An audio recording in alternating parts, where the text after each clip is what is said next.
Under new management, the latest on Venezuela and what it could mean for other countries. This is Now You Know. I'm Rob Snow. The answers you need from the people in the know. This is Now You Know with Rob Snow on News Radio. Right now, the former dictator of Venezuela is set to appear in a courtroom in New York City. It will be the first court appearance for Nicolas Maduro since his stunning capture by U.S. forces this weekend. Maduro and his wife are accused of working with drug cartels to help ship cocaine into the United States. Maduro's lawyers will contest his arrest and argue he's immune from prosecution because he's a sovereign head of a foreign state. The raid that brought Maduro to New York City has sent shockwaves around the world ever since U.S. President Trump made the announcement on social media early Saturday and later said the United States will be running Venezuela, even if that means boots on the ground. Well, we're going to be running it with a group, and we're going to make sure it's run properly. We're going to rebuild the oil infrastructure, which will cost billions of dollars. It'll be paid for by the oil companies directly. They will be reimbursed for what they're doing, but it's going to be paid. And we're going to get the oil flowing the way it should be. As you know, it was just a minor flow. It was actually a minor flow for what they have. But we're going to run it properly, and we're going to make sure the people of Venezuela are taken care of. We're going to make sure the people that were forced out of Venezuela by this thug are also taken care of. Mr. President, does the U.S. running the country mean that U.S. troops will be on the ground? How will that work? Well, you know, they always say boots on the ground. Oh, so we're not afraid of boots on the ground if we have to have. We had boots on the ground last night at a very high level, actually. We're not afraid of it. We don't mind saying it, but we're going to make sure that that country is run properly. Now speculation is turning to what this move on Venezuela could mean for other countries, like Cuba, for example. The United States Secretary of State, Marco Rubio, is the son of Cuban immigrants who fled that regime, and he suggested the government in Havana should be paying attention. Suffice it to say, Cuba is a disaster. It's run by incompetent, senile men, and in some cases, not senile, but incompetent nonetheless. It has no economy. It's in total collapse. And by the way, they were, all the guards that helped protect Maduro, this is well known, their whole spy agency, all that were full of Cubans. I mean, it's amazing. This poor island took over Venezuela in some cases. One of the biggest problems the Venezuelans have is they have to declare independence from Cuba. They tried to basically colonize it from a security standpoint. So, yeah, look, if I lived in Havana and I was in the government, I'd be concerned, at least a little bit. It's not just Cuba. Donald Trump also had a warning for the leader of Colombia. Now, we have a very sick neighbor. It's not a neighbor, but it's close to a neighbor. And that's Venezuela. It's very sick. Colombia is very sick, too, run by a sick man who likes making cocaine and selling it to the United States. And he's not going to be doing it very long, let me tell you. What does that mean? He's not going to be doing it very long? He's not doing it very long. He has cocaine mills and cocaine factories. He's not going to be doing it very long. So there will be an operation by the U.S. and it sounds good to me. That was President Trump speaking with news reporters on Air Force One yesterday, when he also suggested he still has his sights set on Greenland. We need Greenland from a national security situation. It's so strategic. Right now, Greenland is covered with Russian and Chinese ships all over the place.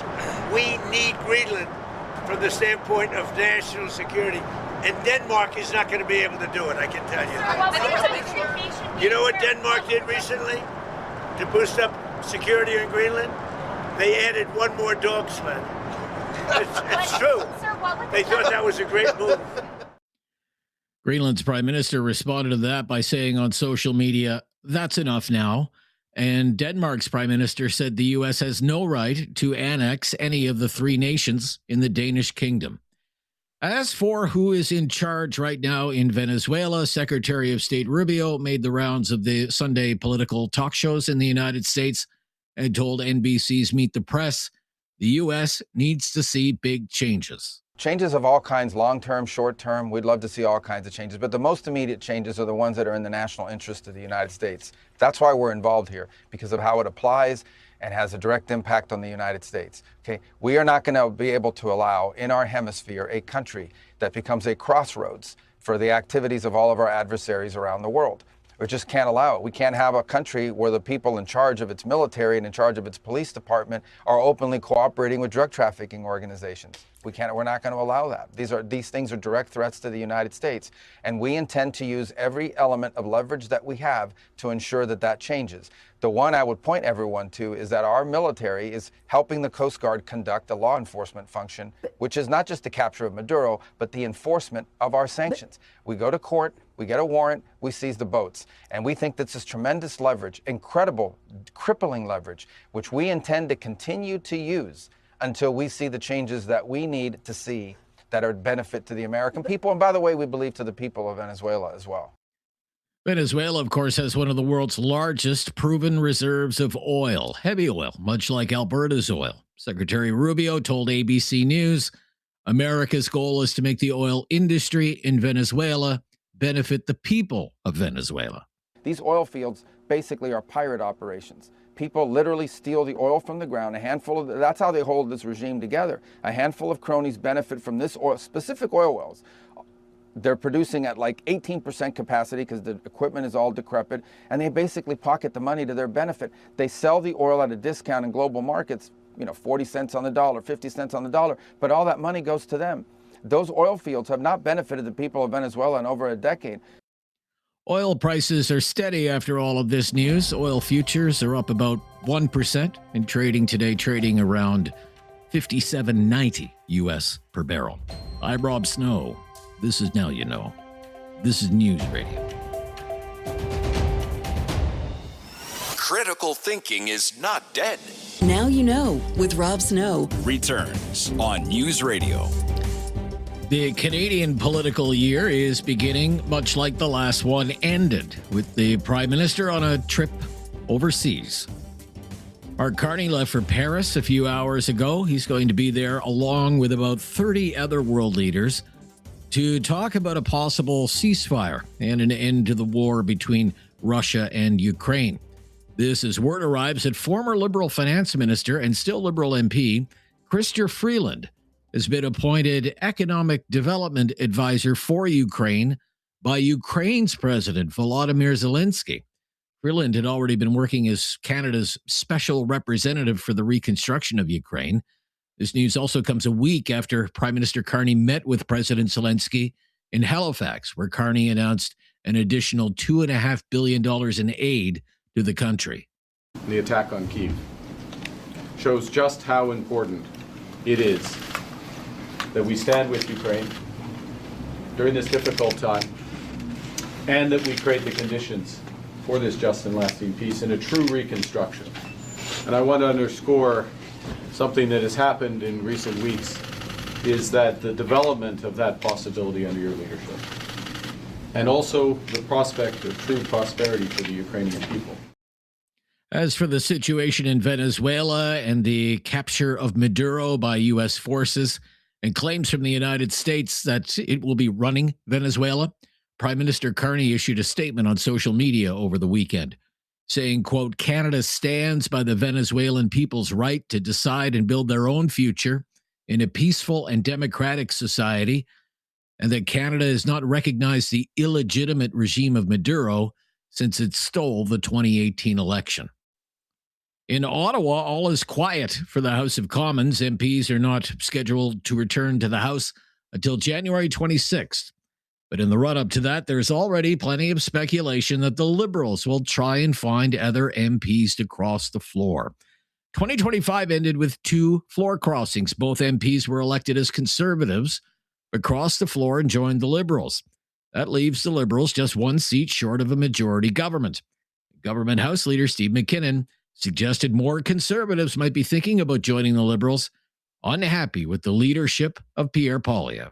I think there's a lot of things that we're doing that on a given day any opposition party finds a lot to support, a lot more than they'll obviously admit in public.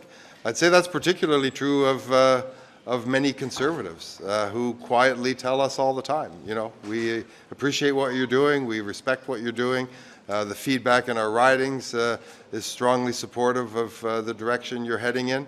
I think those people, to be clear, are in the minority in their caucus and feel very put upon by this obstruction caucus that, again, wants to prop up Mr. Poilievre as he approaches his leadership review. McKinnon wasn't the only Liberal cabinet minister floating the idea of more floor crossings to come. The Natural Resources Minister, Tim Hodgson, also told news reporters late last year that he's been hearing from Conservative MPs as well. You're one away from a majority now. Do you think you can convince more to come over? Is there some people ready to defect? Let's say I'm getting lots of inquiries. If there is another Conservative MP ready to cross the floor, there's no new news on that. But it could be seen as a blow to Mr. Poilievre, who is facing a leadership review later this month during a Conservative Party convention in Calgary. Ashton Arsenault is a longtime Conservative strategist and a partner at Crestview Strategies. Despite the recent challenges Poilievre has faced, Arsenault thinks Poilievre should do well with the party faithful at the convention. Pierre Poilievre remains the most popular Conservative in Canada and the most popular person in the caucus that he leads. So there are many who are, sort of curious about what the result of his leadership review is going to look like in January, and barring any additional surprises or defections, I'm willing to bet with you right now that he's going to clear 85% in that review. The convention for the Conservative Party is being held in Calgary from January 29th to the 31st. The NDP will finally get a new party leader later this year. Jagmeet Singh, you remember, resigned as NDP leader on election night last April. He lost in his own BC riding. The winner of the current leadership race underway for the NDP is set to be announced March 29th at a convention in Winnipeg. Outside of Ottawa as well, 2026 is promising more action-packed politics. One of the major stories this year will be in Quebec, where there is a provincial election scheduled for the fall. The current government, led by Premier Legault, is deeply unpopular, and the Liberal Party of Quebec has to run a leadership race now after Pablo Rodriguez, a former Liberal MP and cabinet minister, resigned over a vote-buying scandal during the leadership race. That would seem to present a clear path to victory for the Separatist Parti Québécois, which has been leading in all the polls in Quebec. Andrew Enns is Executive Vice President for Léger.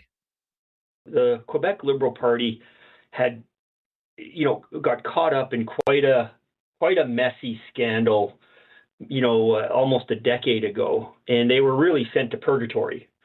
And as political parties have to serve their time, and they were coming out of that, and actually in some of our polling, they had gotten within 4 or 5 points of the Parti Québécois and really presenting a viable option for governing. And then this hits, and it's just the recall of sort of the previous scandals and bad behavior of the party has really resonated with voters. Like when the news hit, our polling from a little over a week ago had the Liberals drop 6 points.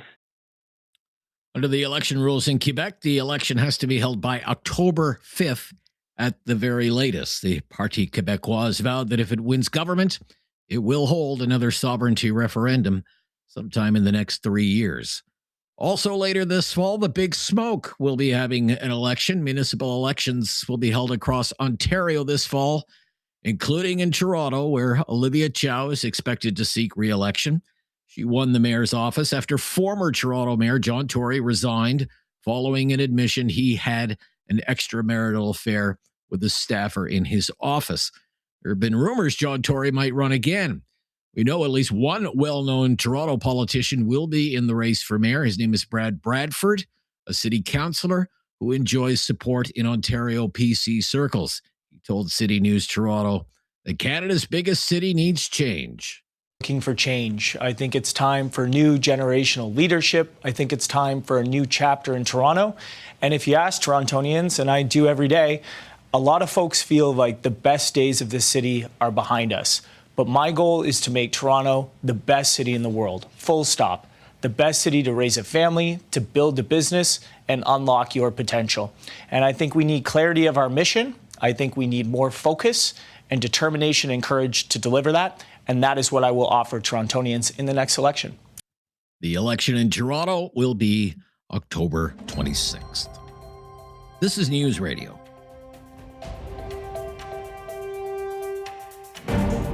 Now you know with Rob Snow continues on News Radio. And if you're ever looking for a podcast of our show, Now You Know with Rob Snow, we have the mobile app that we want you to check out that will help you hear our show when you want to. Listen live, listen to the podcast. It's called the Seeker app.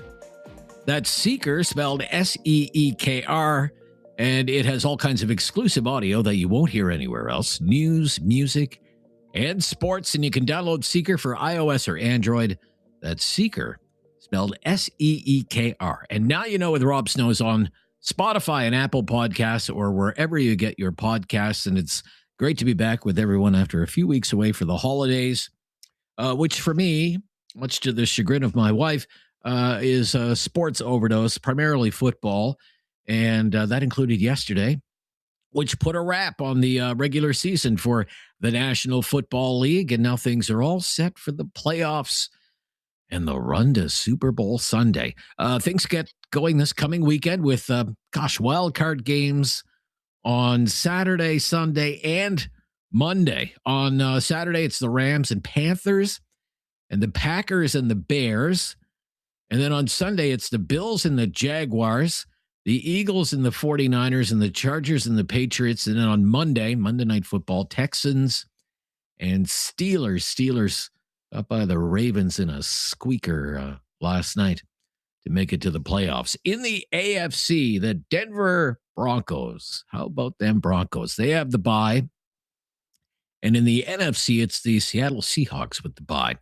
In the World Juniors, another year of disappointment for Team Canada. Czechia, I guess, just has Team Canada's number, defeated Canada in the semifinals of the World Juniors yesterday. 6-4 was the final score, and that is the third year in a row that Canada has lost to Czechia. So Czechia moves on to face Sweden in the gold medal game. Sweden down Finland in a shootout, so it's Canada and Finland for the bronze medal. That's at 4:30 today. And the gold medal game between Czechia and Sweden, 8:30 Eastern time. U.S. college football playoffs resume later this week. On Thursday, it's Miami versus Ole Miss, and then Friday, Oregon versus the top-seeded Indiana. Those are the semifinals, and then the championship game is 2 weeks from today on January 19th. And the NHL regular season is pretty much at the halfway point now. Most teams have now played at least 40 games. Gosh, the way the things look right now, the only Canadian team in the Eastern Conference is holding down a playoff spot is the Montreal Canadiens. Similar story in the Western Conference as well. Only the Edmonton Oilers hold down a playoff spot in the West. I'm Rob Snow. Our first Newsday political panel of the year, 2026, is coming up next here on News Radio. There is no question Rob won't get answered. Now You Know with Rob Snow continues on News Radio. It's our Monday Newsday political panel with Matthew Dube from Proof Strategies and longtime conservative strategist and commentator Neil Brodie. Neil, what did you think of Mr. Poilievre's endorsement of this Venezuelan action by the Trump administration? Well, you mentioned this before going to commercial. Mr. Poilievre is someone who married into a Venezuelan immigrant family, and his statement online sounded rightfully relieved and happy that the removal of this dictator happened. He also mentioned that he's pushing to have the legitimate winner of the most recent Venezuelan election, whose name escapes me at the moment, that this person take office. I think these are reasonable positions to take. You know, I don't think non-immigrant Canadians can understand what it's like to live in a regime where property can be confiscated, you can be arrested in the middle of the night and never seen from again. These are horrible conditions to live under. One of my wife's best friends is a Panamanian national, and she called this weekend and was crying how happy she was because she knows the difference between pre-Noriega Panama and post-Noriega Panama. Under Noriega, stuff, personal property was confiscated, businesses were confiscated. You were the head of a whatever banana plantation one day, and the next day you didn't have that. So I can only imagine Mr. Poilievre's last, whatever it is, 6, 7, 8 years being involved with his wife and his wife's family, hearing these stories about how things are going in Venezuela, and then waking up, over the weekend and finding out that the man in charge of this regime has been removed. I think it's a relief, should be a relief to everybody in North America. Okay. So, Matthew, are you suggesting Poilievre, with his remarks, might be out of step with public opinion? I think so.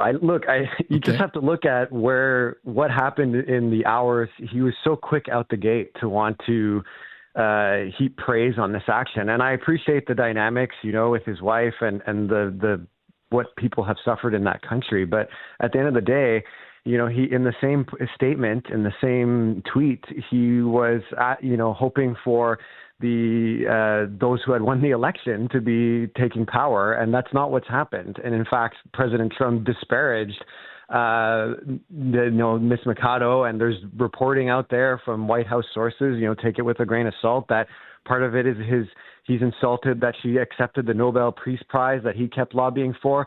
And I think this is kind of why you need to show a little more judgment and a little more nuance in these types of statements, because at the end of the day, it's the same regime that's in power, as I said earlier, only now the difference is that they're getting threatened by President Trump for a fate worse than Maduro, I think is something along the lines of what he was saying. There's explicit threats being made, and President Trump has outright said that it's not about regime change, it's about oil. He seems to have communicated more clearly with oil executives than with the U.S. Congress before undertaking and after undertaking this action. So I think that's really where this is a problem for Poilievre domestically, is that you're aspiring to be the prime minister and you're in such a rush to speak to an issue perhaps too emotional, right? Whether because of the personal aspect. So I think it's a problem when you lack that sort of balance in these types of sensitive situations. Let's talk about something else. Let's talk about liberal politics, liberal party politics. What are the chances there could be more floor crossers? What are the chances that we're going to wake up someday or watch the news some night and the Liberals will have a majority government? Neil, what do you think the chances are of that? Well, I think Mr. Carney's team will be working overtime between now and the end of the month to coerce somebody from some party to cross the floor, probably a conservative, because at the end of the month is the Conservative Leadership Convention. So when I say that I think the chances are quite good. Now, what that means for me is, the chances are above 25%. Whether they're higher than that, I don't know. I know Mr. Poilievre put in a lot of work leading up to the removal of Aaron O'Toole as party leader to garner support for his leadership run. I haven't heard that effort continued after his leadership win. The Conservative caucus he inherited was around 120 MPs. Now he's 142 MPs to keep happy. Rob, you, me, Matthew, your listeners, we all know the challenges of keeping our partners and kids happy. Imagine trying to keep 142 caucus members happy. So I think Mr. Carney's working very hard to have this happen. I think Mr. Poilievre is working very hard to not have it happen. It will certainly be interesting over the next 3-4 weeks. Okay. All right. So Neil's putting the odds at about 25%. What do you think, Matthew?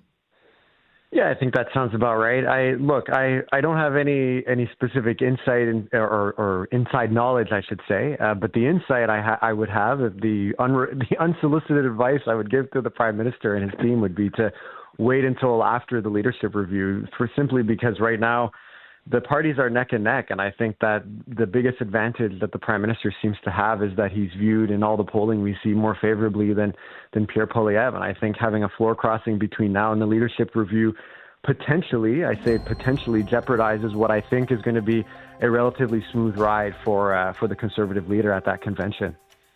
Okay. We'll be right back. We'll talk about the NDP. They'll have a new leader in a few months, in late March. And if we have time, we'll ask Matthew about what's been going on in Quebec and what could happen this year in Quebec. When we return, this is News Radio. You have questions. Now You Know with Rob Snow has the answers. On News Radio. Here with our political panelists, Matthew Dube, Neil Brodie, today. The NDP will have a new leader in a few months. Who's it going to be? Matthew Dube, who do you think? Who has the edge right now in that race? Oh, gosh. Well, I'm not endorsing anyone, so don't take it as this. But I certainly, from what I hear and what they're claiming, I think Avi Lewis's campaign is in a really good spot right now. Perhaps unsurprising. He's definitely the one getting the most airtime, I think, but I wouldn't discount either Heather McPherson or Rob Ashton, and Rob Ashton specifically, I think, is quite a dark horse. I'm quite surprised at some of the very capable and experienced people working on his campaign, and obviously a lot of union support behind him as well. So it's not over yet, but definitely was a good year end, I think, for the Avi Lewis campaign, and Rob Ashton is definitely my dark horse for this race. Well, if that Mandani message is a winning message, and it was in New York City, in Winnipeg it might be a different story. I don't know, but in New York City it was good enough to win at least the mayor's office. Avi Lewis is a great communicator of that message. Whatever you think of the message, would you give anyone an edge in this? Are you even following it, Neil? Well, I'm going to have to renounce my conservative membership and pick up an NDP membership because I had the exact same names as Matthew. I think Mr. Lewis has the best name recognition out there. I don't follow the NDP as closely as Matthew, I'm sure, does. But I've heard of Mr. Lewis. I grew up in Toronto, so I know him and his family tree very well. And I had, my notes for the show. I don't know much about Rob Ashton, a union president. He might be good. But as I was doing my research for our segment, I couldn't find that much information on him online. Maybe I'm just not looking in the right spots, but I couldn't even find out where he lives in Canada with my, 5 minutes of Googling.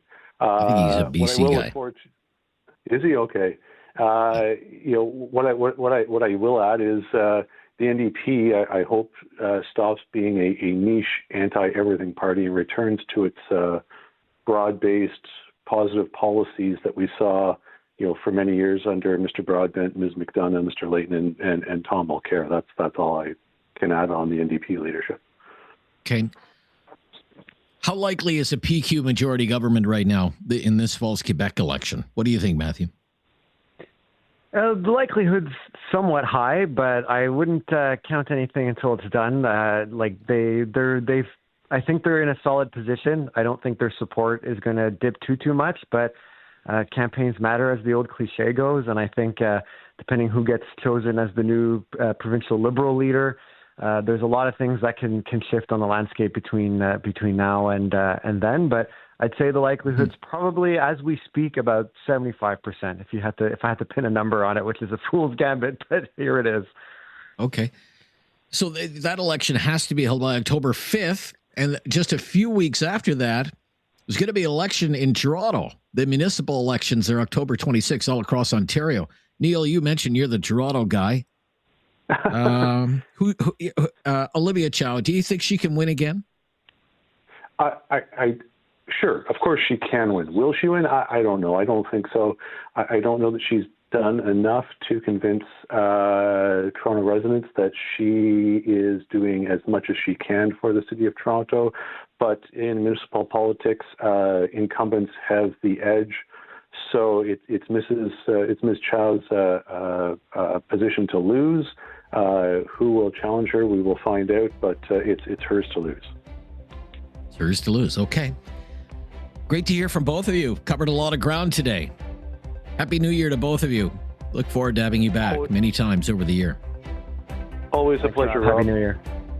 Bye-bye. Matthew Dube, Improved Strategies, and ex of the Harper PMO, Neil Brodie. I'm Rob Snow. Talkback. Talk about Venezuela. I want your take on what's been happening with Trump and Venezuela on Talkback today on News Radio.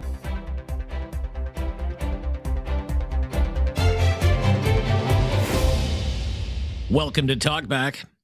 It's 2 hours of debate and discussion on the big issues of the day.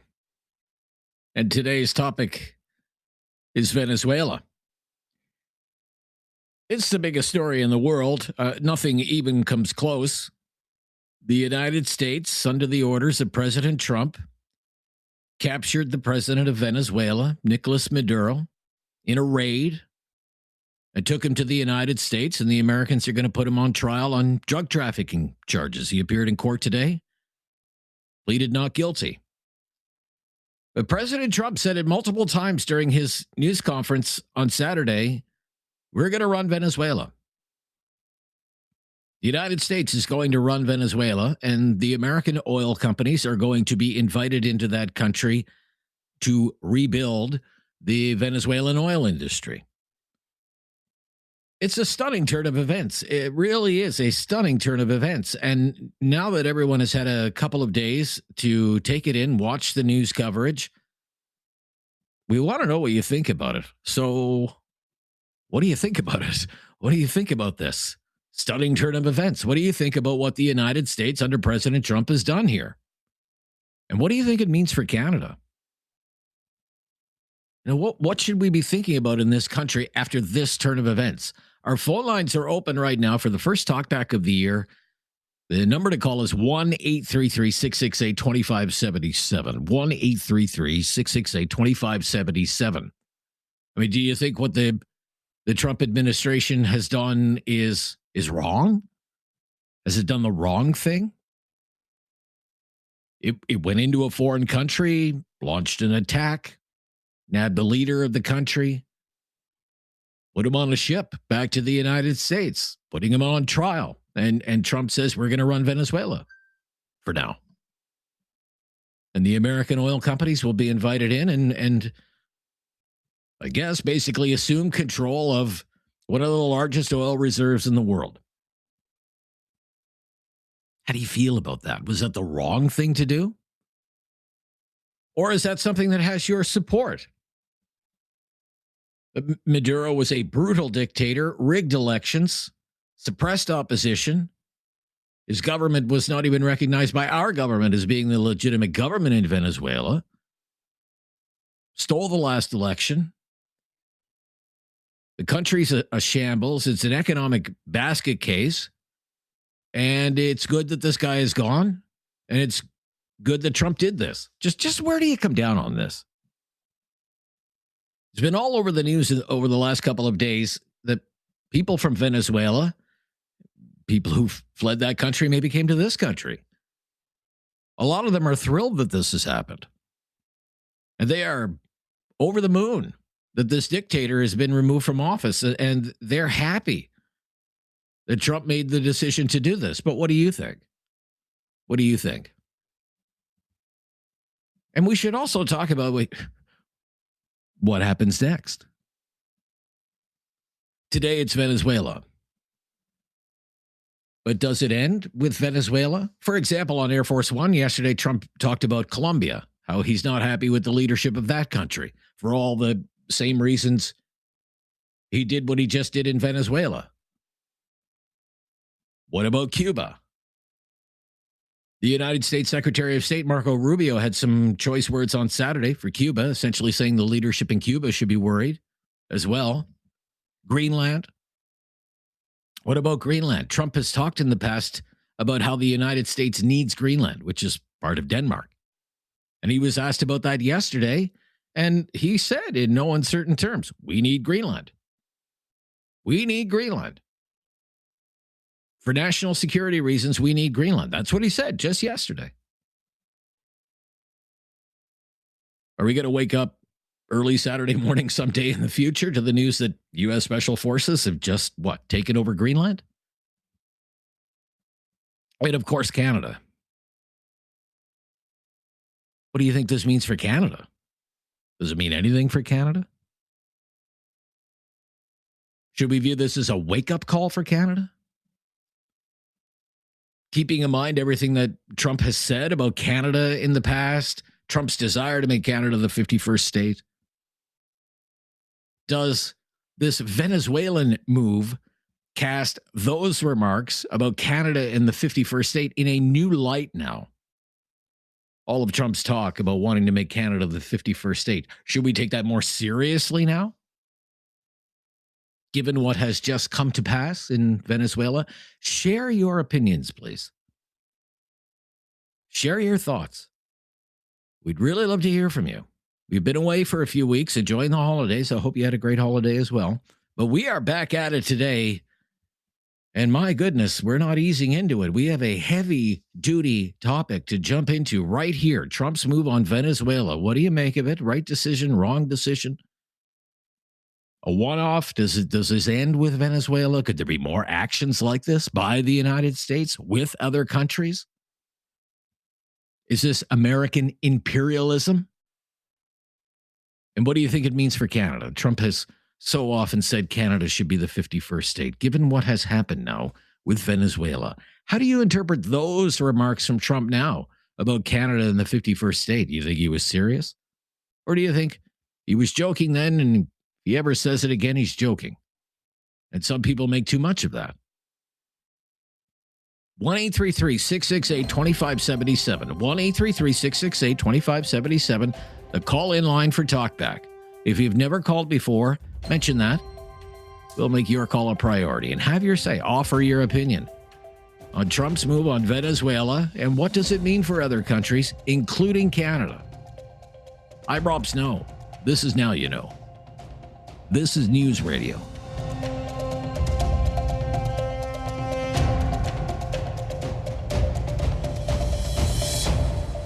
Have something on your mind you want everyone to know? Call now. Hello. 1-833-668-2577. It's Talkback on Now You Know with Rob Snow. Trump and Venezuela, our topic today on Talkback. What do you think of Trump's decision to move into Venezuela, capture the dictator, and say the U.S. is going to run Venezuela for now? What do you think it means for other countries? What do you think it means for Canada? Given Trump's talk in the past of wanting to make Canada the 51st state. 1-833-668-2577 is our call-in line. First Talkback of the year. Great to be back with you. Verna in Okotoks up first today. Hi, Verna. Hi there. Happy New Year. Happy New Year to you, Verna. What's your opinion, please? I think Trump was right to go in and capture that narco-terrorist. He was given many chances to make it right because he was actually actually an illegitimate president.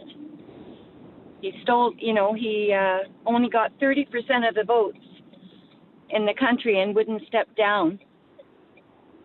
And rigged the last election. Rigged the last election for sure. Yeah, no doubt about that. Right. International observers all agree on that that election was stolen. What do you think it means for other countries? I don't think, like Canada, I don't think we need to worry about what Trump has said in the past. We don't have a narco-terrorist running our country. Drug kingpin. Okay. I don't think he will. Because some have been expressing some concern. Expressing some concern that if Trump can do this, he would do this to other countries as well. I'm if not they don't, you're not I'm concerned. not concerned about Canada. No. No. No. What about Greenland, for example? What he said about Greenland. Did you hear what he said about Greenland? Yeah, I have heard what he said. Yeah, I'm not sure about Greenland. I know the world has changed, and we need to be more prepared for enemy attacks. And I think that's one of the strategic location to have. The Army, the Air Force ready, in a strategic place. I don't necessarily feel that he needs to take over Greenland. I mean, I'm not sure what is all of its thinking on that, but yeah, I can see his point though in trying to be prepared for China or Russia, you know, their attack on the States, on Canada, you know. Very good. Verna, you've got us off to a good start today. Let's move along to another caller in Calgary today. John is up next. Hi, John. Hey, Rob. Great show as always. I think. Thank you. I think this is very complicated 3D chess. I support what he did, but I hope it's thoroughly thought through. My example would be if now the standard is you can go into another country and take their leader, does that mean that Putin can go and take Zelensky, or that the Chinese government can go and take somebody else? So I hope that the consequences are well thought through, along with the risk of war breaking out in the southern continent. You know, I think it's not likely, but I read this morning 30,000 troops have amassed on the border with Venezuela. I hope that is thoroughly thought through, and I guess he's doing one thing, which is sending a message. And if we know one thing about Trump is he's not someone to be messed with. So, you know, were drugs piling in? Yeah, they were. So if it stops other people doing the same, then that's a good thing. I dislike the man greatly, but the action has defined his presidency, and it's kind of ironic because he came into power saying, I want to exit wars. And frankly, there's a, 50-50 chance he's just created one. What do you think it means for Canada? Do you think there's cause for concern for Canada given this action? Yes, there is cause for concern. The cause for concern is he's real about his intent. And so could he take actions against, not going to invade us, but could he take strong actions against us? Yes, he could. The world should watch this man and go, sort of think to themselves, he is not unafraid to take action. What does that mean for Carney and the government? It means we've got to find trade elsewhere. We've got to have a defensive position against the United States. And we've been too soft for too long. And Trump, like him or hate him, is making the world less woke. And I think in the end, Rob, that's a good thing. Okay. Thank you, John. So just like that, we're off and running on Talkback for today. Trump and Venezuela is our topic. Your reaction to the big news from Saturday morning. Trump's move on Venezuela, capturing the dictator. The U.S. will run Venezuela. The oil companies will move in there. What does it mean for other countries, do you think? What does it mean for our country? Given this is the U.S. president who has talked in the past of wanting to make Canada the 51st state. A few phone lines there, 1-833-668-2577. And join the discussion on Talkback today. This is News Radio. Have something on your mind you want everyone to know? Call now. Hello. 1-833-668-2577. It's Talkback on Now You Know with Rob Snow. Trump and Venezuela, what does it mean for that country, other countries, and our country? Rick is in Dartmouth today. Hi, Rick. You're up next. Hey, good afternoon, Rob. Welcome back. Look, not near enough time to address even a small amount of the questions that you posed. The first thing, your analysts and others that I've read and heard seem to fall along the, if you were left-leaning left, you didn't like the removal of Maduro. If you lean right, heavily right, you think it's a great thing. And if you're Mark Carney, you run off to Europe. So I don't know what the hell's going on there. Okay. Anyway, but here's my point of view is this. From an international point of view, this is a terrible, terrible thing. I really don't care what Maduro did, does, or might have done in the future, in that this sets a precedent for even more destabilization of the world. And I use the Americans as the prime example of how to destable and cause a regime change in some country. You just have to look back, and you know that North Americans have the attention span of a newt, and we don't listen and remain concerned about things that happened 5-10 years ago. But if the Americans were the great big strong nation they they claim to be, and always seem to pick a fight with, little nations that have no military. You would have seen the American troops in Ukraine. They could have stood up to those Ruskies, and they could have shown them a thing or two, except they were not willing to do that. They couldn't match the Russians in their own territory. So they pick a country. Hey, all you have to do is have oil and have a left-leaning government. Uh-oh. That's us. Years ago, I just got to finish with this. Years ago, Okay. I posted this question on my Facebook. If we were invaded by the United States, who would come to our aid? And it confused the hell out of my Facebook friends, and no wonder, because nobody could figure out who could come to our aid. And with that particular line, I'll let you get to some other callers.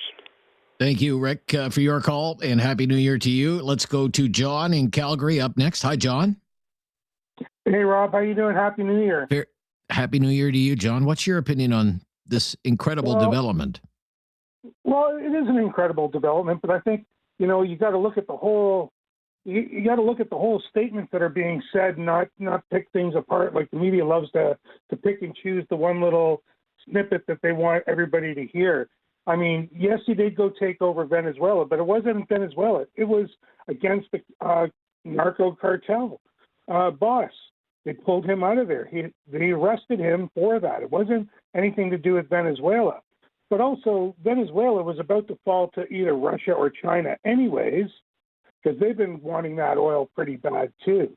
So did the U.S. do it for the oil? Sure. They just didn't want the oil to fall into Russian hands or Chinese hands and start drilling there. Now, also, Venezuela confiscated in 1976 and then again in 2007 all the oil rigs from the U.S. oil companies, Exxon, Chevron, all of those companies that were doing drilling out there. So, and they were never paid back for any of their assets, even though they lost in international court a $5 billion settlement. They've never paid back even $1 billion of it to these companies. And you're not going to get any oil out of Venezuela for at least another 4 or 5 years anyways before it starts flowing. It's not like it's full production right now. What do you think this means for Canada? Do you think we should be concerned here? Very quickly. Apples and oranges. This is apples and oranges. This is a communist thing. You know what the big indicator is going to be if this was right or wrong? If the number of drug deaths fall in the U.S. from people overdosing on fentanyl.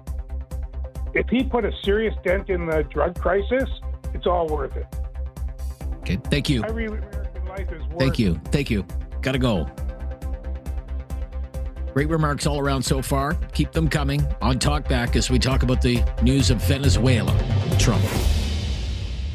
We're talking about the news about Venezuela, Trump and Venezuela. What do you think of Trump's decision to have U.S. forces move into Venezuela, capture the dictator? He said during his Saturday news conference, said it again yesterday on Air Force One, the U.S. will run Venezuela for now. Oil companies can go in there, refurbish the oil industry of that country. What do you think it means for other countries? What do you think it means for Canada, given all of Trump's talk in the past about wanting to make Canada the 51st state? Some free lines have opened up now.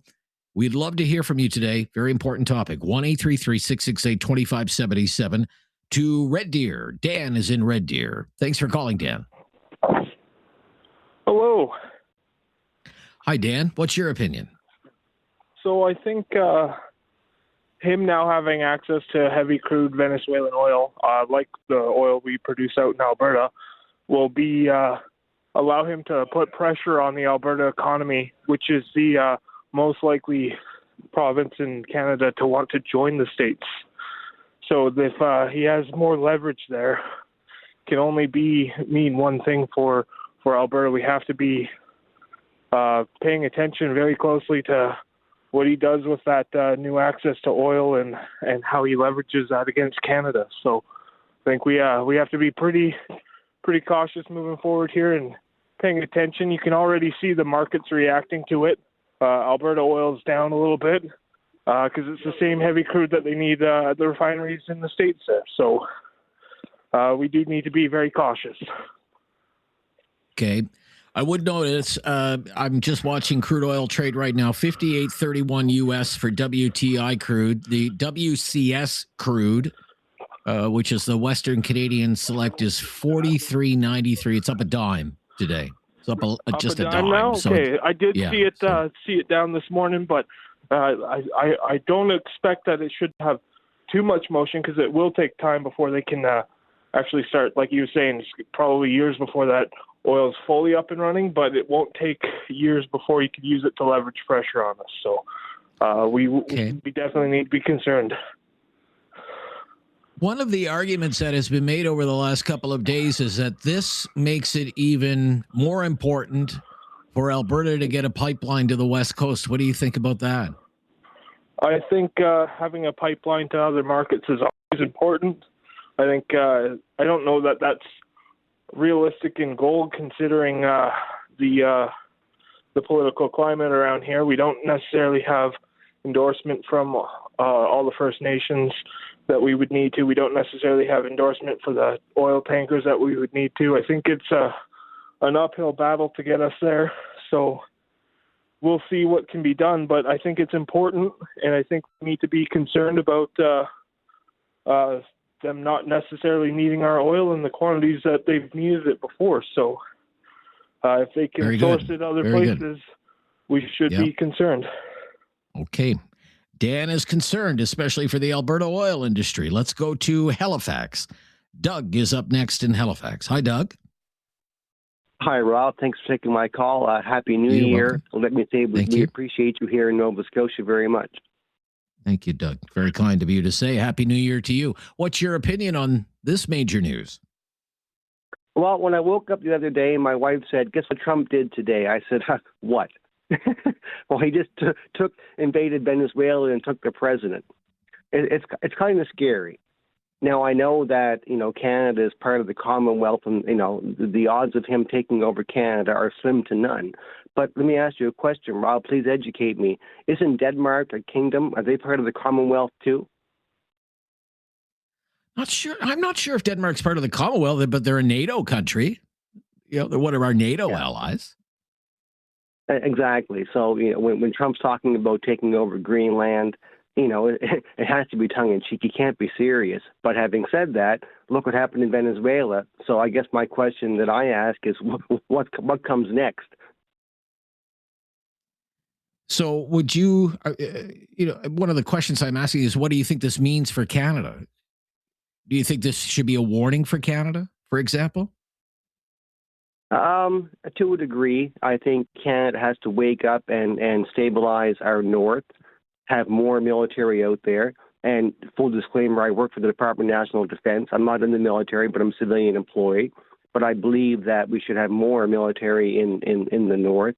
And number two, I think we should have a pipeline from Alberta, not just to British Columbia, but to St. John, New Brunswick, too. Like the Energy East pipeline that was proposed many years ago. Yeah. Okay. Yeah. All right. Very good. By the way, Denmark, no, not part of the Commonwealth of Nations. 56 Commonwealth countries, but Denmark is not one of them. But as I mentioned, it is a NATO country. Thank you for your call. Who do we have up next in Halifax? Is it Mian? Is that how you say it? Neil from Halifax. Thanks, Rob, for taking my call. Yes. Yes. What's your opinion? Somebody just mentioned that these is all apples and oranges. This is not apples and oranges. Because Nicolas Maduro might have been a mafia boss. He might have been run by drug cartels, but he's still a head of a state. This is not the United Nations or the International Criminal Court of Justice taking in and arresting a head of a state. This is one country going in by force, arresting a head of a state and bringing them in by force and giving them a trial in the United States. This is not apples and oranges. And Canada should be concerned because there are only two major countries in the whole world who are major producers of very heavily dense oil, crude oil. One is Venezuela, the other one is Canada. So we should be concerned. We should be concerned. We should be concerned. Denmark, the Danish Prime Minister has already said enough is enough. They had enough. up Greenland. Colombian president has been threatened. He just issued a threat to Colombia saying he's not going to stay in power any longer. Cuba is being threatened. Mexico is being threatened. So you view it as a very serious escalation. It is a threat to the free world. A threat to the free world. Yes. Okay. Thank you for your call. We'll be right back on Talkback on News Radio. Have something on your mind you want everyone to know? Call now. Hello. 1-833-668-2577. It's Talkback on Now You Know with Rob Snow. On Trump and Venezuela, let's go back to Halifax. Nick is there. Hi, Nick. Hey, how's it going? Very good Can you and hear very me? big news. Yeah, I hear you just fine, Nick. What's your opinion on it all? Yeah, so like the previous caller, I think it's something that we should be concerned about as Canadians because, I mean, you have to kind of get rid of the optics and think of it as a black and white situation. The Americans occupied, South American waters and did their operation, which was, I don't know if we can call that legal or not. And they went into a country and they took a foreign leader, whether or not he was, not a great guy. And when it comes down to producing crude, I wouldn't say we have to worry about right now the Americans coming in directly invading us, but like you can think of, well, if they're not going to buy as much Canadian oil, well, we need partners and alliances. So China's a big one. And China is also involved with Venezuela, and so is Russia. So, like, the Americans could essentially embargo Canadian oil going out to those places. And I don't know if that's going to happen or any of this is going to happen. But, I mean, that is a situation that, that could arise from this and could directly affect us. So you would view it as something we should take seriously and not absolutely. dismiss, right? Okay. Yeah. Okay. Because if the Americans if Trump's able to do this with the, congressional approval and make up excuses every time he does something like this, then, what's stopping him from doing whatever else he says he's going to do? Well, he didn't do this with congressional approval. That's one of the other sort of side angles He to it. didn't. Yeah. He didn't. Yeah. You're right. Yeah. Okay. Very good. Okay. Yeah. Good points all around, Nick in Halifax. Thank you. Back to Calgary now. And Daryl is up next. Hi, Daryl. Hi. Very nice of you to take my call. Canada is in big economic trouble. Huge. Why do you say that? Why do you say The reason I say that is that Kuzma is coming up for renegotiation. Trump and the Americans now have access to heavy crude oil, exactly the same stuff that comes out of Alberta. It's a hop, skip, and a jump across the Caribbean to the Texas shoreline. Most of our heavy crude is going down there by train. So all Trump has to do in the next couple of months is turn off one valve and turn on another. And guess what? Eastern Canada, especially Quebec, is going to be hurting a lot because the equalization payments, if the money's not there, what are we going to do? And so we had better get off our butts.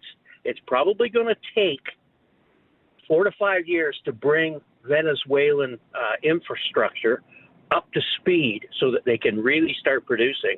If we don't have a pipeline to either the East Coast or the West Coast, we won't have a market, period. And the market we do have will be dictated by as it is now, by the Americans, but it's going to be so low, it's not going to be even worth producing oil. So if that is the future that we could face, maybe several years from now, what should Canada be doing? We need to get pipelines to Tidewater. We need to get a pipeline built across Quebec to the Maritimes. We're the third largest reserves of oil in the world. Can you think of any other country that would be stupid enough to import oil when you've got it all right here? I mean, well, why are we doing that? Why are we doing that? I don't know, sir. You're asking the $1 billion question there. I suppose if we had Mr. Trudeau here, we could ask him ourselves. But well, all you get those is an were empty those were decisions that were made, Daryl, of course. Yeah. But you think it's more because it's being argued in certain corners of the news media. This makes it even more of a priority now to have a pipeline, and you're even using plural, and you're saying pipelines now because of this Venezuelan news. Oh, absolutely. We've got to get our oil to the East Coast so that Irving Oil can produce. They're going to have to change their refineries around, which they said they would do when Energy East was on the table, so that we could start supplying Europe. And we better get a pipeline to the West Coast so that we could start supplying Asia, or we are just going to be out of business. We're not going to have a market. Out of business. Well, yeah, okay. Very interesting comments, sir. Thank you. 1-833-668-2577. I think there are 2 or 3 lines available there on a busy first talkback of the year because of the big news, Trump and Venezuela. Maduro, by the way, did make a court appearance in New York City along with his wife. They have pleaded not guilty. Maduro said, "I am a decent man and I am still the president of Venezuela." And now everything's off as far as court appearances for the former dictator of Venezuela until March 17th. This is News Radio.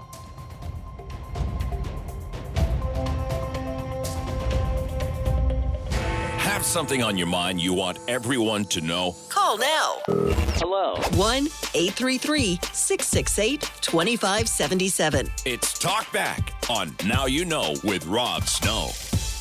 On the Trump and Venezuela news to Kitchener today. Let's go to Bill up next on Talkback. Hi, Bill. Hello. Sorry there. Hi, Bill. What's your opinion, Bill?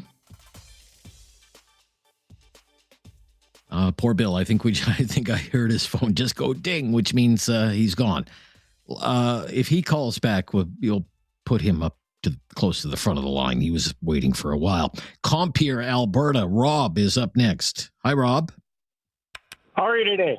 Glad you're back. Yeah, very good, Rob. Back. Yeah, thank you, Rob. That's very kind of you to say. And what's your opinion? Everybody.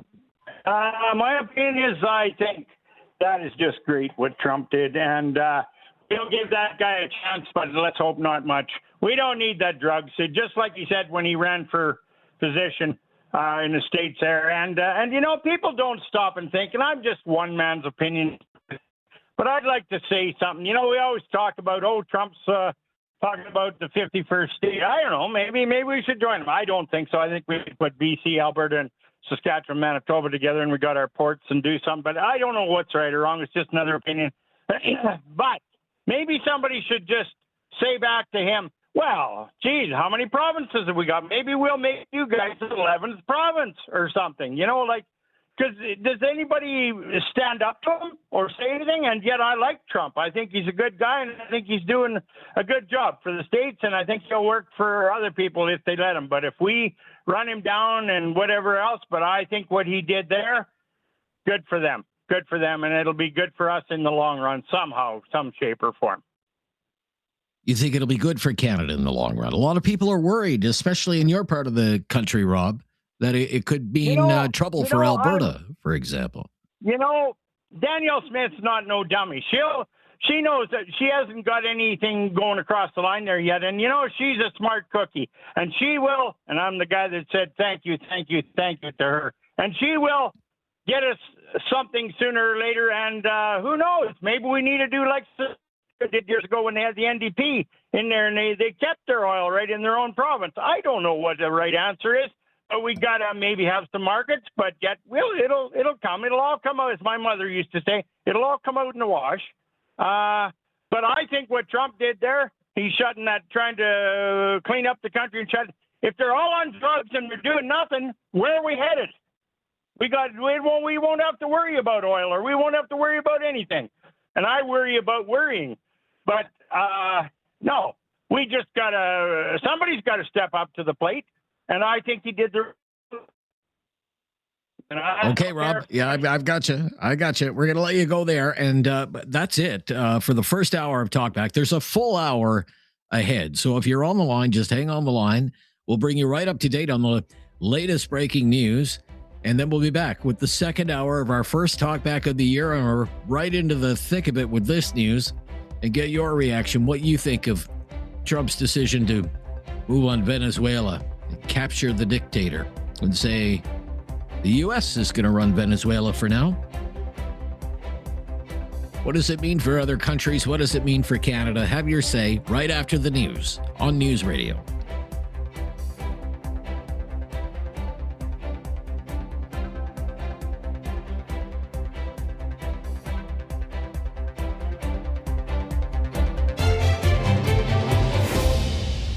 We've been talking about Trump and Venezuela, a hot topic for the first Talkback of 2026, gathering your reaction to Trump's decision to move into Venezuela, capture Maduro, say the U.S. is going to run the country, Venezuela.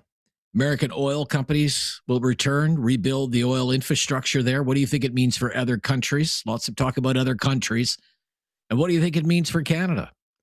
And what should Canada be doing in light of this news? Let's listen to Trump on Saturday.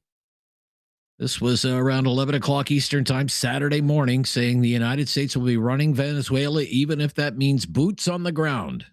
Well, we're going to be running it with a group, and we're going to make sure it's run properly. We're going to rebuild the oil infrastructure, which will cost billions of dollars. It'll be paid for by the oil companies directly. They will be reimbursed for what they're doing, but it's going to be paid. And we're going to get the oil flowing the way it should be. As you know, it was just a minor flow. It was actually a minor flow for what they have.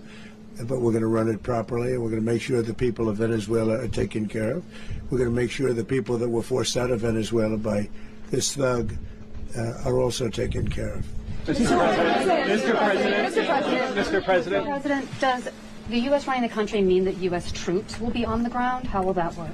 Well, you know, they always say boots on the ground. Oh, so we're not afraid of boots on the ground if we have to have. We had boots on the ground last night at a very high level, actually. We're not afraid of it. We don't mind saying it, but we're going to make sure that that country is run properly.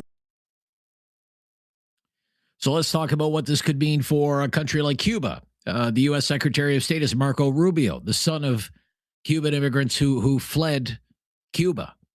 And he suggested the government Havana should be paying attention. Suffice it to say, you know, Cuba is a disaster.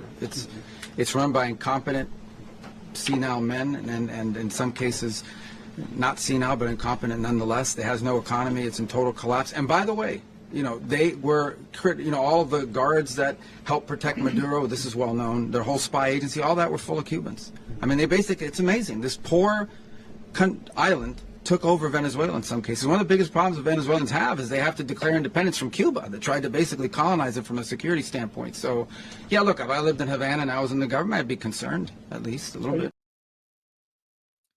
And Colombia, Trump had a warning. Trump took some questions from news reporters on Air Force One yesterday.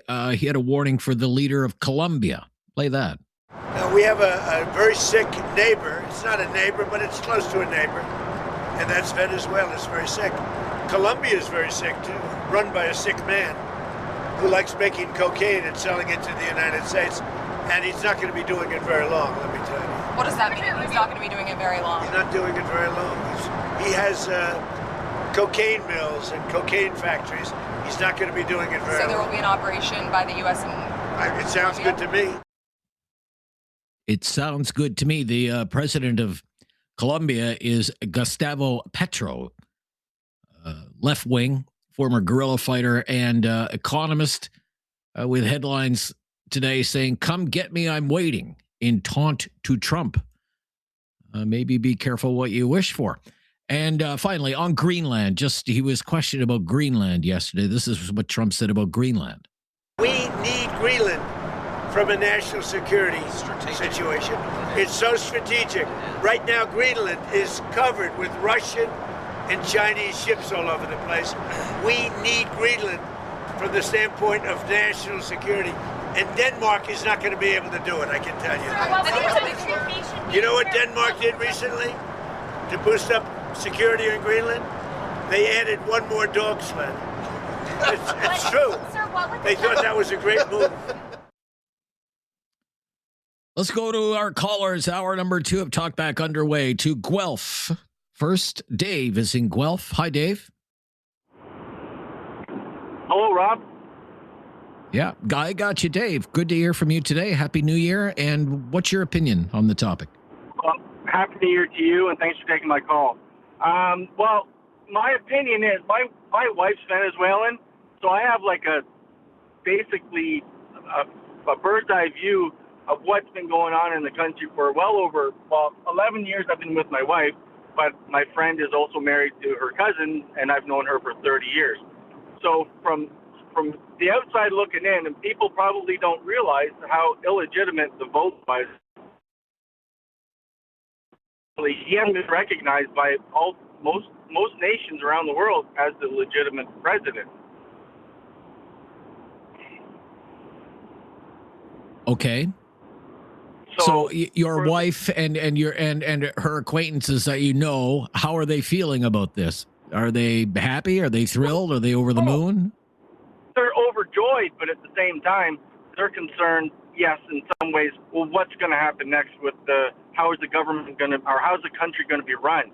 Because right now, the country's in such disarray, like people can't afford food. They don't have electricity. They don't have the necessities to cook food. So it's in such a bad situation from a infrastructure standpoint that this was not really a bad move. This was a move that was probably necessary, and a lot of the people around the world that maybe just hate Trump are just blinded by the fact that Maduro is a dictator that regardless of what you do, you will be in trouble. If you don't go with them, if you step out of line, these gangs that have been coming in from Colombia, well, they'll take care of business, and they will kill anybody or make you disappear. Like that's very true. Some people have expressed concern about Canada. What do you think this means for Canada? What do you think we should be taking away from this action? Well, I don't feel that Canada has to worry about anything from the Trump standpoint. I think we worry a little bit too much about the tariffs. I'm a tool and die maker. I work in the automotive sector, so the tariffs do impact me completely because all I do is make auto parts. But I think from a standpoint from oil, I don't think Trump has anywhere near the backing to say invade Canada. I just think that it's just a play on words by people, and I think it's just fear mongering. I just think that, that's not even I don't even think that's in the wheelhouse of the Trump administration. Like, let's be honest. But the fact that they took Maduro out of the position he was in, well, this frees a nation that's supposed to be democracy, or that's supposed to be democratic. And I think a lot of people are forgetting how illegitimate the vote was. But had Panama helped screen the votes, and they have the records that prove that, he lost. So why is he still in power? Very good. Very good to get your opinion. You've got that bird's eye view there, knowing people from that country. Great to have you on to get us started today on Talkback Hour number 2 on News Radio.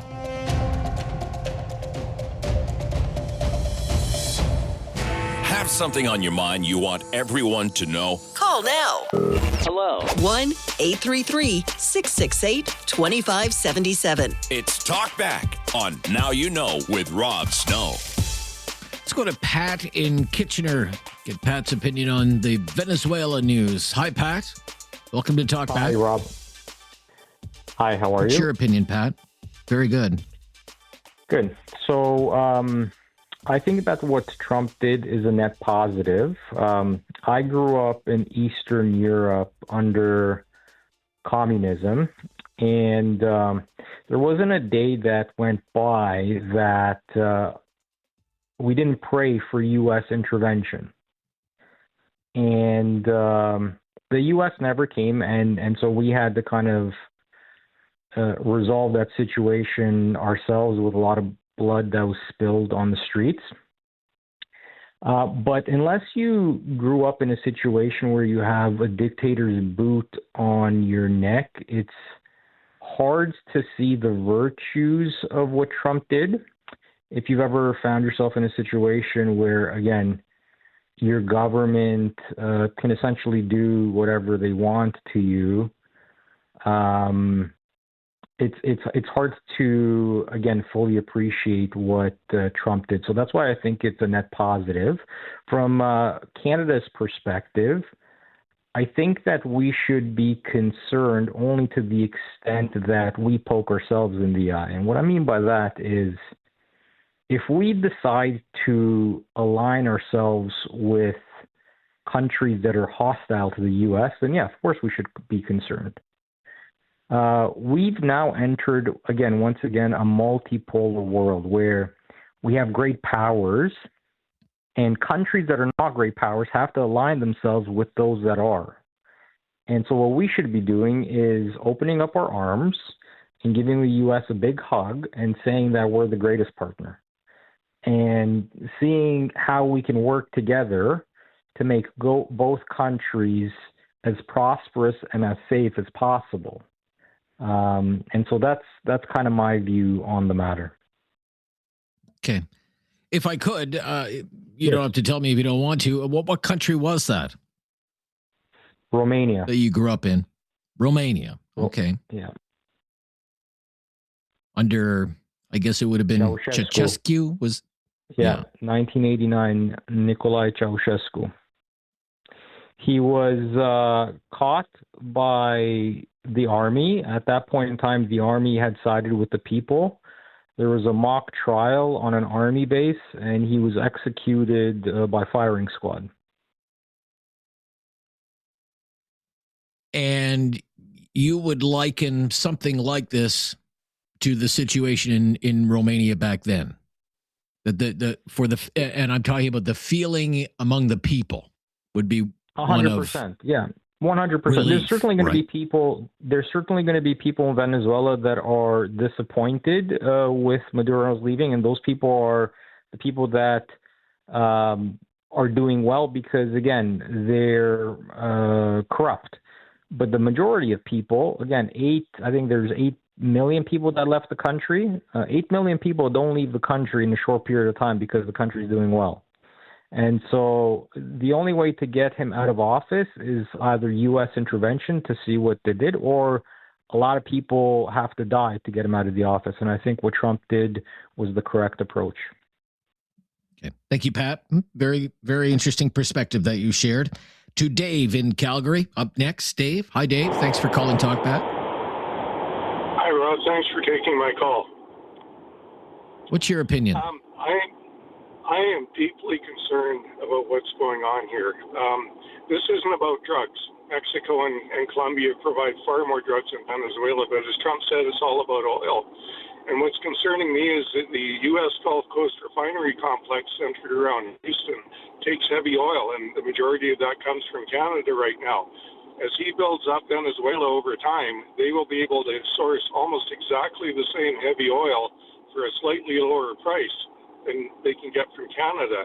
If that money is taken out of the Canadian economy, that would be crippling and put us in a position where it would probably look good to join the U.S. And I believe that may be his ulterior motive. Wow.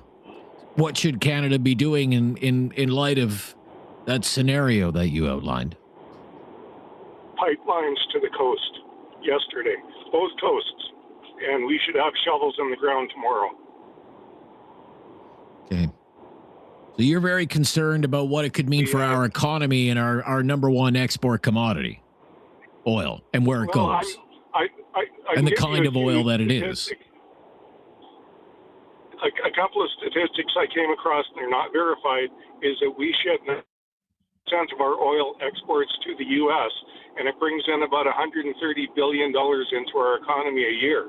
Now, those aren't verified, but either way, the impact of this could be massive on Canada. We need to be independent of the U.S. Okay. Yeah, sounds about right. 93% of our oil exports go to the United States, and it's $140 billion a year worth of exports. That is frightening. That is frightening to me, given the current situation. Okay. Thank you for your call. We have freed up some phone lines. It has been very busy on this topic, but there's plenty of time to fit you in on it if you'd like to call. 1-833-668-2577 on News Radio. Have something on your mind you want everyone to know? Call now. Hello. 1-833-668-2577. It's Talkback on Now You Know with Rob Snow.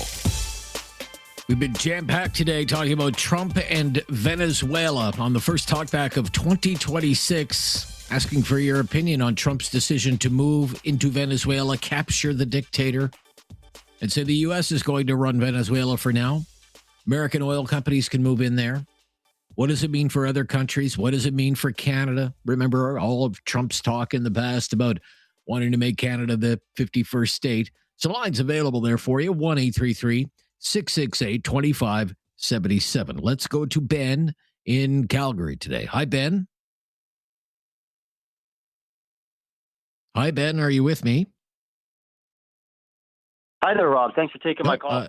There we go. Hi, Ben. Yeah, thanks for calling. You're on the air. Great, thank you. I'm calling. I'm just actually going to somewhat echo the last caller's concerns or thoughts. You know, with Trump going in, I mean, he is liberating a country, or helping a country, or that's his idea. One of my parents grew up in a country where during the war, World War II, if the Americans didn't help them, it would be a different country today. And so I take that into consideration, where there's help for people that are being, suppressed to an extent by their own government. But then when we bring it to how it's going to affect us here. I'm in Calgary, so I've lived here since the 80s, so I've seen a couple of ups and downs, both in oil, gas, and in property as well. And now we're looking at a time where a country with one of the biggest reserves in the world, with the exact same product that we have, that we are internally fighting to export. As Donald Trump is looking at us, we're not even a problem for him. We're our own problem. We can't even get our stuff to market. And here he is liberating a country, bringing in private companies that, I'll note, just laid off people in Calgary that will be gone by the end of 2027. So now we're going to have the biggest competitor for our major export for Canada. What does that look like for us?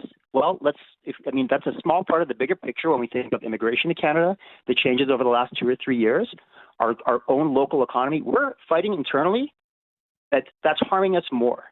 The world is moving on, and this is where we're going to be stuck. We're going to be stuck with expensive product that we can't move. Because of opposition from, say, for example, some First Nations on the West Coast, the NDP government in British Columbia, the environmental movement, I could go on and on and on. That's exactly what you're talking about. Okay. Exactly. Okay. Internally, we have, and this is the process. This is our process. Venezuela doesn't have that process. They have somebody coming in saying, "Hey, you know what? It's hard to do business in Canada. We're gonna have all these resources, and we're gonna let it be private by all these other companies." That's essentially what's been happening. And they're trying to do it to us. We have a backbone. We go to a country that has resources and doesn't have a government. I mean, what are our choices when we have all these red tape and processes this year that we have to deal with, taxes, everything, just to survive as a Canadian? It's a dynamic that's kind of scary for me. Well said. Thank you for your call and sharing your opinion on Talkback on News Radio. So we've been talking about Trump and Venezuela for Talkback today. First Talkback of the year. Great to be back with you, by the way, and get your opinions on such a major news story. Asking what you think about Trump's decision to have special forces move into Venezuela and capture the dictator. And then say the U.S. is going to run Venezuela and the oil companies will be able to move in there. The American oil companies who had their assets nationalized under the previous government in Venezuela, the Chavez government. What do you think this means for other countries? Also talk about Colombia and Cuba. Trump's provocative remarks again yesterday about Greenland. We need Greenland. And what do you think it means for Canada? What do you think it means for Canada? Lots of people have talked about oil. Can't talk about Venezuela without talking about oil, of course. Marco Rubio is the U.S. Secretary of State, central to this whole story.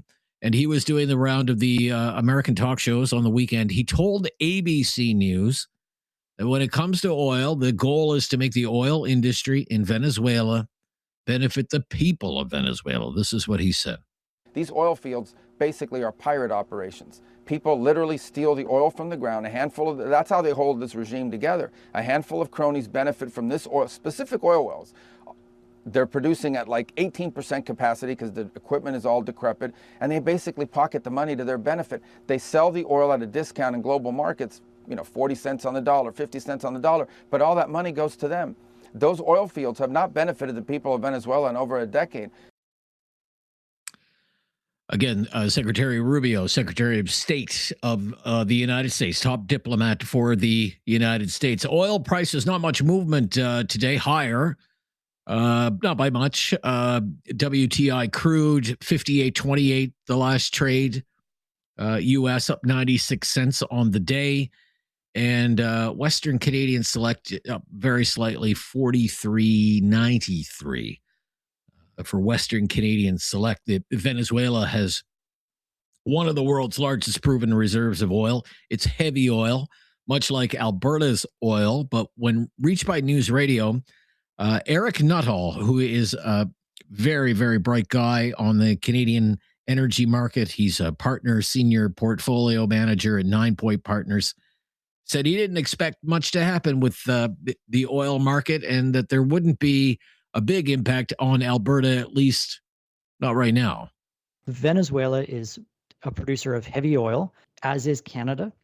We are competitors. And so this belief that overnight you're going to get a surge of Venezuelan production, it's going to head to the U.S. Gulf Coast, to the refineries, and the U.S. is going to say, see, Canada, we don't need your oil.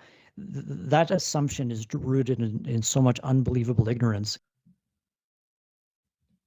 So nothing to worry about for now, according to Eric Nuttall, who invests in this business. But look, it's been 2 days, really, since this incredible news was revealed by the U.S. president, first in an early posting on social media, on Truth Social, about the raid and the capture of the Venezuelan dictator, Nicolas Maduro. Stunning news, really. Venezuela was a story that was kind of simmering there for a while because the United States military forces were blowing up the boats that they say are responsible for illegal drugs coming into the United States. And there were questions about the legalities of some of those actions. But, this is something else entirely and altogether, this raid. And if you listen to the general during the news conference at Mar-a-Lago on the weekend, I mean, it was massive in scale and audacious. The very idea that the U.S. Special Forces were able to get into the presidential compound and capture him and capture his wife and ferry them off to the United States. I'm saying these things and I'm still stunned that I'm even saying these things. You're still trying to grasp it. You can't quite believe that this has actually happened, but it has happened. And during the remarks later on Saturday, Trump suggested we're going to run Venezuela now. The United States is going to run Venezuela now. We've had enough of this guy, and he's a bad guy. And he's ruined the country. He's a narco-terrorist. He's ruined the oil industry that Trump said was stolen from the United States. As I say, under Chavez, they nationalized everything. And now the American oil companies can go back in there. They can get the oil industry, I guess, back up and running in that country. And all of this to the benefit of the people of Venezuela who have been freed from being under the boot of a brutal dictator. Now, most experts in the news media in the oil industry say in the long run it's going to bring down oil prices. But, we are talking about a country with one of the largest oil reserves in the world, if not the largest. But it's a sovereign country, albeit with what most people view as an illegitimate government that, by all accounts, rigged the last election in order to keep the dictator in power. But now he's been ousted by a foreign power, the United States, which says, we're running things now. What do you make of that? 1-833-668-2577. Lots of time to fit you in and take your call on Talkback today. Trump and Venezuela, our topic of the day. This is News Radio. Have something on your mind you want everyone to know? Call now. Hello. 1-833-668-2577. It's Talkback on Now You Know with Rob Snow.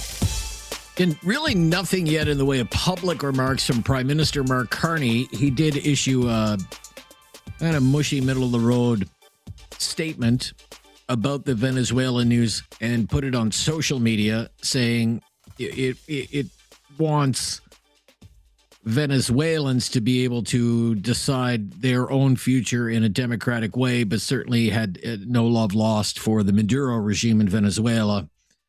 Canada never recognized the legitimacy of the Maduro campaign. At around 8 o'clock this morning Eastern time, Mark Carney left for Paris, where he's attending a major meeting on the situation with Russia and Ukraine. He is scheduled to arrive at 9 p.m.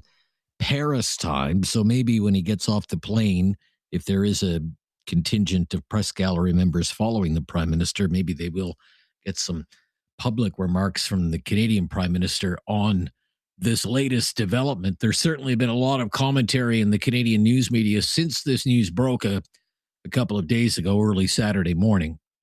The editorial, for example, in the Globe and Mail newspaper yesterday, the Sunday Globe, called this development a warning for Canada.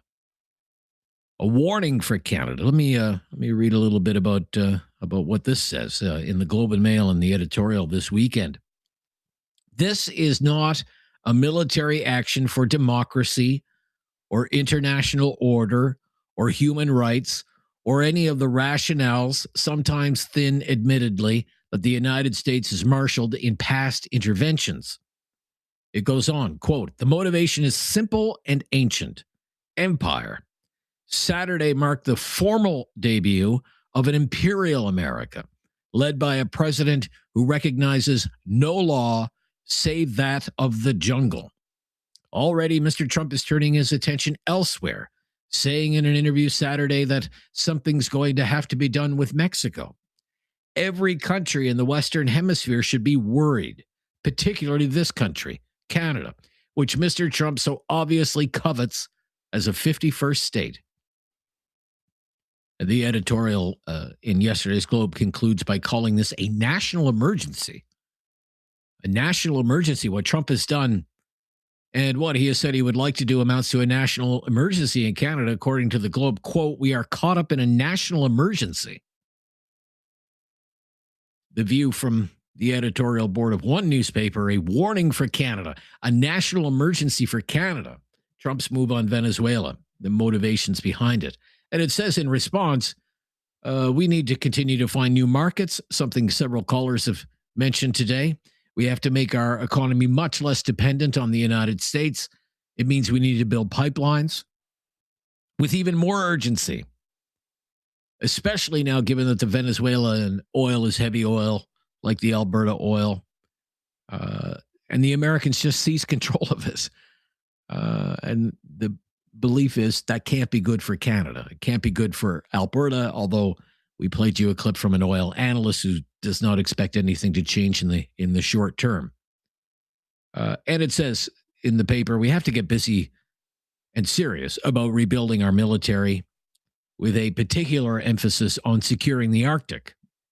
Over at the Toronto Star, which is about as liberal a friendly newspaper as you are ever to find, columnist Justin Ling writes, Ottawa has issued only a vague statement making a laughable appeal for all parties to respect international law that does not mention the need for Venezuelan home rule. Ottawa needs to marshal its allies, particularly Mexico and other players in the region, to call for an immediate handover of power from America to a transitional government in Venezuela. Canada can't undo American-backed regime change, but it can make sure Venezuela doesn't have to trade one kleptocratic despot for another. And he says Trump's policy is an active threat to Canada. Active threat, a warning, a national emergency, some of the phrases in some corners of the Canadian news media since the events of Saturday morning. That's how they see it. How do you see it? You know, that's what we want to know, because it's not just Venezuela that's been in the news, even in the last couple of days. Other countries have been part of this conversation. Not Canada, for the most part, but wouldn't you love it if a reporter could corner Mark Carney and ask him about it?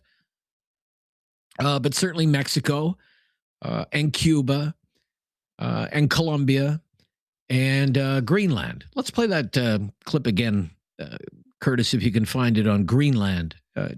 Trump telling reporters on Air Force One, we need Greenland. We need it for national security. If you have that, Curtis, please.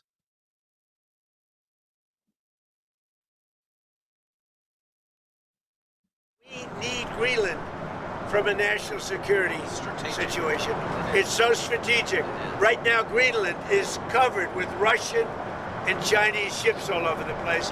We need Greenland from the standpoint of national security. And Denmark is not going to be able to do it, I can tell you. You know what Denmark did recently to boost up security in Greenland? They added one more dog sled. It's true. They thought that was a great move. One more dog sled. We need Greenland. We need it for national security. So some people are wondering, in light of the Venezuelan news, what if he just decides to take it? And of course, what does it mean for Canada, given everything that this president has said about wanting to make Canada the 51st state? Does that need now be cast in a different light, perhaps a more ominous light now, because of all that talk of wanting to make Canada the 51st state, or was it a joke then and it's still a joke now? I'm Rob Snow. This is Talkback on News Radio. Have something on your mind you want everyone to know? Call now. Hello. 1-833-668-2577. It's Talkback on Now You Know with Rob Snow. We've been talking about the Trump-Venezuela news, biggest news story in the world, really, all over the international news media. What does it mean for Venezuela? Now that the U.S. says it's going to run Venezuela for the foreseeable future, what does it mean for other countries? What does it mean for Canada? What does it mean for our country? Let's go to Tessai in Calgary. Hi, Tessai. Hi, good afternoon. Hi there. Yeah, very good to hear from you. What's your opinion? It's my first time to talk this program. Appreciate your call. Wednesday is my Christmas day. It's a special for me. Thank you very much for the opportunity to get this chance. In fact, Trump is good for the United States, but for Venezuela, it's not good. You know, it's undermines the country. That means he broke the law, or he broke the sovereignty of the country. we have a bad experience from Libya and some other countries. So next time, maybe he is focusing to other countries like Canada and Mexico. So it's unfair. In fact, I know the president of Venezuela is a dictator, even though the people should fight to the sovereignty of the country. And it's a bad exercise for the other countries.